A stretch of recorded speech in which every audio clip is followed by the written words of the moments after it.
Së pari, avancimi i procesit të negociatave për antarësim dhe mbyllja progresive e kapitujve. Diplomatja e karrierës Albana Dautlari do të jetë përfaqësuesja e Shqipërisë në misionin pranë Bashkimit Evropian në Bruksel, pasi mori miratimin e Komisionit për Europën dhe punët e jashtme. Do të punoj për të konsoliduar lidhjet me institucionet evropiane dhe me partnerët tanë strategjik, duke siguruar që Shqipëria të jetë një aktore aktive dhe respektuar. Ruajtjen e identitetit shqiptar cilësoi si partësor në punën e tij si ambasador i vendit tonë në Belgjik, Gazmend Barbullushi. Belgjika ka një ambasadë Kosovës, me të cilën do të koordinohet dhe të bashkëndohet sidomos në çështjet e diasporës. Nga ana e tyre, deputetët nuk shfaqën kundërshti as nga opozita dhe as nga mazhoranca për kandidatët, teksa nuk mungoi vlerësimi, por edhe rekomandimi nga përfaqësuesi i Partisë Demokratike.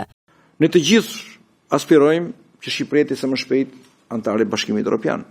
Është një mesazh që ju duhet ta çoni. Por a është ky mesazh real që Shqipëria dhe kjo qeveri po jep?